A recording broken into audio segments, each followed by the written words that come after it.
அவர் கைக்குள்ள போன பிறகு 5 அப்பத்தை சீஷர்கள் கையில வச்சுட்டு சொல்றாங்க, ஆண்டவரே இந்த 5 அப்பத்தை வச்சு என்ன செய்ய முடியும் ஆண்டவரே? இப்படி சொல்லிட்டு இருக்கும்போது ஆண்டவர் திட்டல. ஆண்டவர் சொல்றாரு, அவைகளை என்னிடத்தில் இப்போ அப்படியே ஹேண்ட் ஓவர் பண்றாங்க. தங்கள் கையால இந்த காரியம் முடியாது.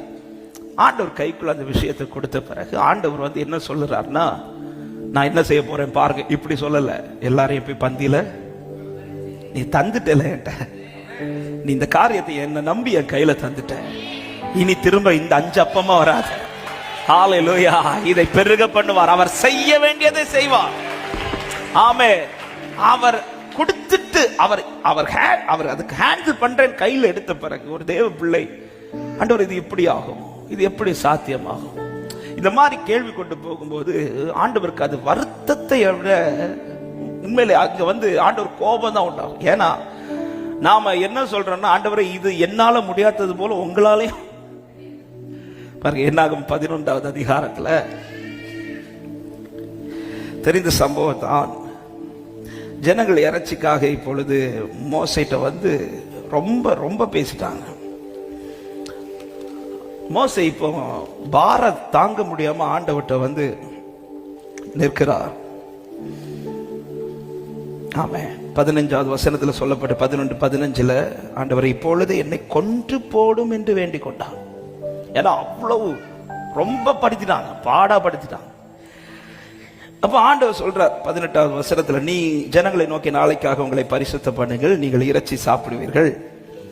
எங்களுக்கு இறைச்சி சாப்பிட கொடுப்பவர் யார் என்றும், எகிப்திலே எங்களுக்கு சௌக்கியமா இருந்தது என்றும் கர்த்தருடைய செவிகள் கேட்க அழுதீர்களே, ஆகையால் நீங்கள் சாப்பிடும்படி கர்த்தர் உங்களுக்கு இறைச்சி கொடுப்பார்.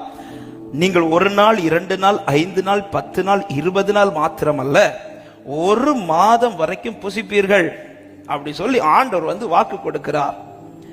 இப்படி ஆண்டவர் வந்து மோசையிட்ட பேசிட்டு இருக்கும் போது மோசே ஆமென் சொல்லிட்டு போய் சொல்வார்னு பார்த்தா அடுத்த வசனத்துல சொல்றாரு, அதற்கு மோசே, என்னோடு இருக்கிற காலாட்கள் 6 லட்சம் பேர் 1 மாதம் முழுவதும் புசிக்கும்படி அவர்களுக்கு இறைச்சி கொடுப்பேன் என்று சொன்னீரே, ஆடு மாடுகளை அவர்களுக்காக அடித்தாலும் அவர்களுக்கு போதுமா? சமுத்திரத்து மச்சங்கள் எல்லாம் அவர்களுக்கு சேர்த்தாலும் அவர்களுக்கு. இதே மோசே, இது ஃபர்ஸ்ட் டைம் நடக்க போற அற்புதம் கிடையாது. இந்த மோசையை கொண்டு பெரிய பெரிய அற்புதத்தெல்லாம் செஞ்சுதான் வர. சமுத்திரத்துக்கு முன்பாக மோசே உன் கையை நீட்டி சமுத்திரத்தை பிளந்து போடு சொல்லும் போது மோசே கேட்கல, ஆண்டவர் அது எப்படி கேட்கல. மாறாவுக்கு முன்பாக மரத்தை வெட்டி போடுன்னு சொல்லும் போது, ஆண்டவர் ஒரு மரம் வெட்டி போட்டா எப்படி ஆண்டவரை கசப்பு பாரு கேட்கல. கண்மலை அடி தண்ணீர் வரும்னு சொல்லும் போது, ஆண்டவரை இந்த கம்பு வச்சு அடிச்சா, பெரிய கோடாரி வச்சு அடிச்சாலே உடையாது, இந்த கம்பு வச்சு அடிச்சா எப்படி ஆண்டவர் கண்மலை உடைஞ்சு அதுக்குள்ள தண்ணி எப்படி வரும்? கொஸ்டின் வைக்கல.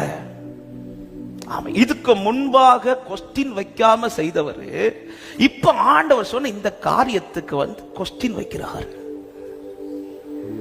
ஆண்டவரே அது எப்படி சாத்தியாக? ஆண்டவரே 1 மாசம் சரி, 1 நாள்னா ஓகே, இங்க இருக்க ஆடு மாடுகளை அடிச்சு போடலாம்னு வச்சுக்கோ.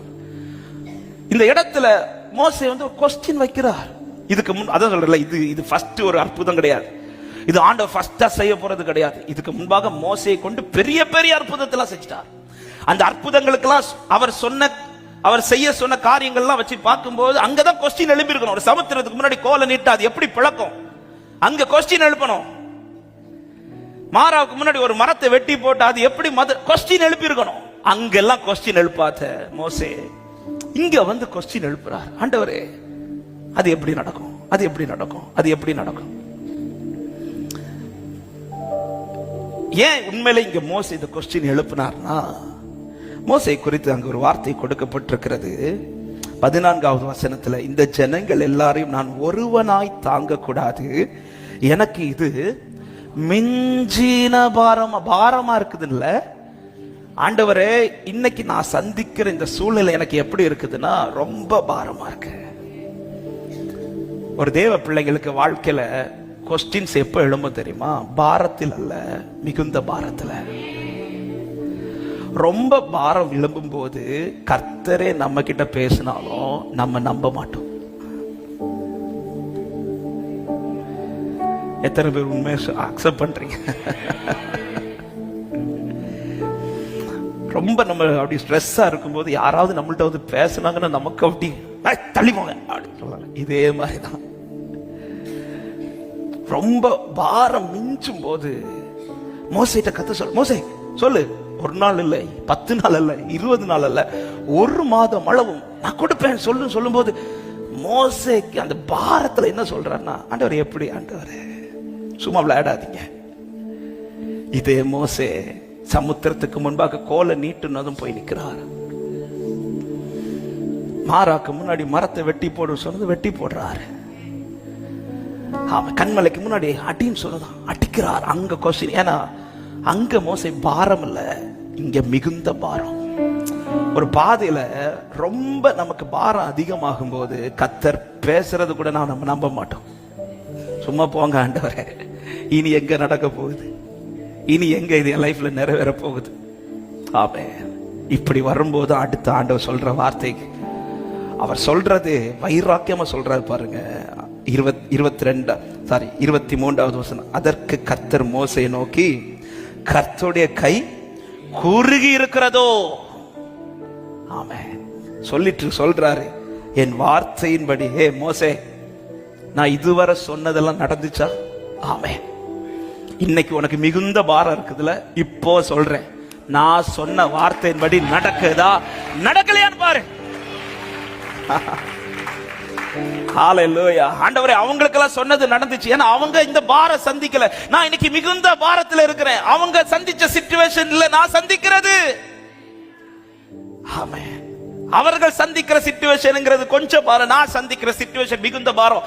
ஆண்டவர் சொல்றாரு, அவர்களுக்கு எப்படி நான் சொன்ன வார்த்தை நடந்துச்சோ, இந்த கஷ்டமான சூழ்நிலையில் அன்பு சகோதர சகோதரி, கர்த்தர் சொன்ன வார்த்தை நடக்கும் என்று விசுவாசிக்கிறவங்க நல்ல கைகளை தட்டி ஹல்லேலூயா